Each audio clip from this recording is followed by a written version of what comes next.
판교는 왜 성공했을까요?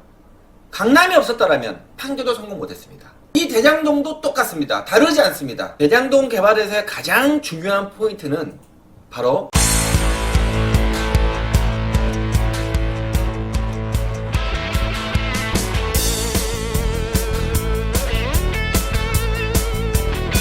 안녕하세요. 토지마스터 김소장입니다. 오늘 주제는 요즘에 핫한 이슈죠. 화천대유로 유명한 대장동에 대한 이슈를 가지고 말씀을 좀 드릴까 합니다. 지금 보시는 조감도가 대장지구에 대한 조감도입니다. 요즘에 하도 말이 많죠.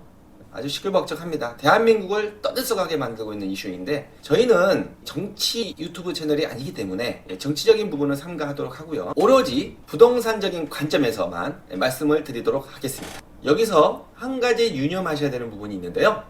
3기 신도시로 지정된 부천시 대장동이 아니고요. 성남시 분당구에 소재한 대장동이라는 거, 그 부분을 잊지 말으셔야 되겠습니다. 대장동이라고 하는 지역에 대해서 들어본 적 있으셨습니까? 대장동 개발에서의 가장 중요한 포인트는 바로 이 서판교 터널에 대한 부분입니다. 대장동은요, 바로 위에 있는 판교 지역과 완전히 단절되어 있어서 고립되어 있는 지역이었습니다. 그러한 대장동이 서판교와 연결이 되면서 남판교라고 하는 이름이 붙은 겁니다. 이 서판교 터널이 없이는 이 대장지구도 성공을 장담하지 못했을 겁니다. 경부 고속도로를 중심으로 한 동쪽에 있는 동판교, 서쪽에 있는 서판교, 이 터널로 인해서 남판교라고 하는 이름이 붙으면서 하나의 판교 권역으로 들어가게 되면서 분양을 성공할 수가 있었던 거죠. 그러면서 이 판교라는 수식어 때문에 막대한 개발 이익을 얻을 수가 있었던 겁니다. 제가 저번 영상에서 부동산을 바라볼 때 배나무다, 사과나무다, 이렇게 나무 자체를 보지 마시고요. 거시적인 관점에서 크게 숲을 봐라. 숲보다는 더 크게 산세를 봐라. 이 대장동도 똑같습니다. 다르지 않습니다.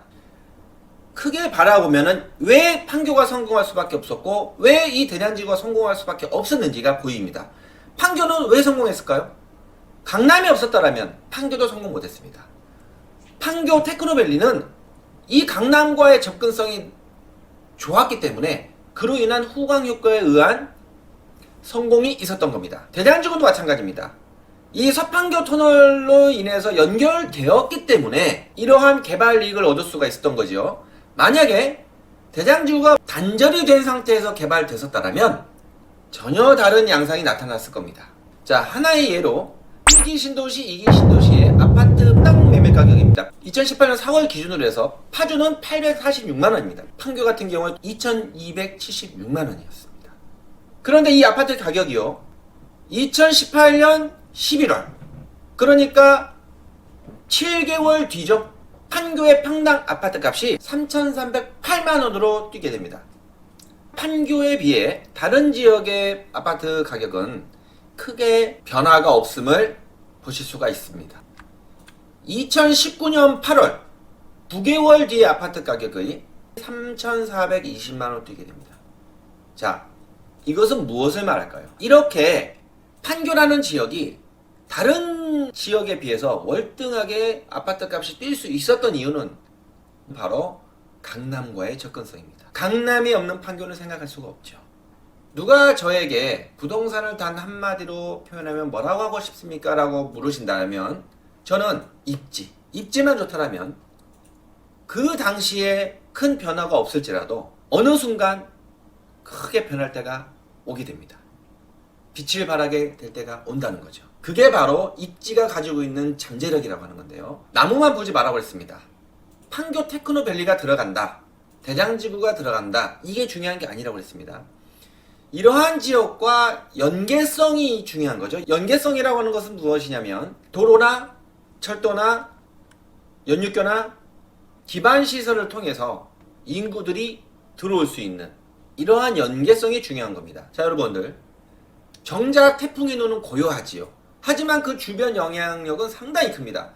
판교가 개발되니까 판교에 투자하는 것이 아니고요, 상대적으로 저평가되어 있는, 그러면서도 그 지역과 연계성을 가지면서 하나가 될 수 있는 이러한 지역에 투자를 해야 되는 것이 현명한 투자라 할 수가 있습니다. 대장동이라는 지역이 딱 좋은 예라고 할 수 있습니다. 그렇게 저평가되어 있고 누가 봐주지도 않고 고립되어 있었던 그러한 지역. 한참 판교가 개발될 때 판교의 소재에 있는 현지 부동산 분들은요, 그 당시에 대장동이라든지 고기동, 동천동, 금곡동, 판교 주변에 있는 지역들에 대해서 아유, 그게 언제 되겠어? 이렇게 냉소적인 반응들이 많았습니다. 자, 그런데 어떻습니까? 시간이 흘러서 그분들의 말도 믿을 수가 없는 것이 된 거죠. 태풍의 진원지를 찾는 것이 숙제입니다. 투자의 관건인 거죠. 그 태풍의 진원지인 주변에 상대적으로 저평가되어 있는 곳에 저렇게 도로나 철도를 통해서 하나가 되면서 가격이 동방상승할 수 있는 이러한 투자처를 찾는 것이 관건인 거죠.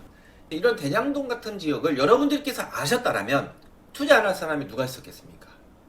모르셨으니까 투자를 못한 거 아닙니까? 자, 지금 대장지구 옆에 용인서울간 고속도로 동쪽에 있는 게 대장지구죠.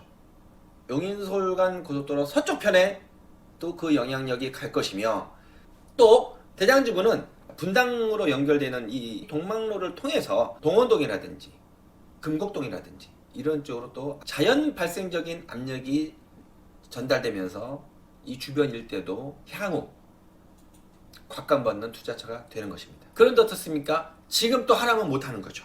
왜? 안 보이니까요. 하지만 주변 일대는 아직도 저평가되어 있는 곳이 또 많이 있습니다. 눈에 보이지 않을 때, 저평가되어 있을 때 과감하게 투자할 줄 아시는 분들이 돈을 버시게 되는 것이죠. 용기 있는 자만이 돈도 벌 수 있는 겁니다.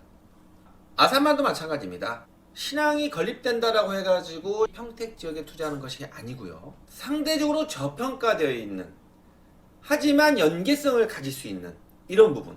당진과 아산시는요, 평택 지역에 비해서 대략 가격이 한 두세 배 정도 쌉니다. 이 당진과 아산시가 신항과 연계성을 가지게 된다면 바로 키맞추기 현상에 의해서 평택의 시세를 따라가게 되는 것이죠. 자, 오늘 영상은 여기까지인데요. 개발되는 지역이 아닌 평가되어 있는 지역과 연계성이 생길 수 있는 곳을 잘 찾으셔서 투자하신다면 성공 투자를 하실 수 있으리라 생각됩니다. 토지 마스터 김 소장이었습니다.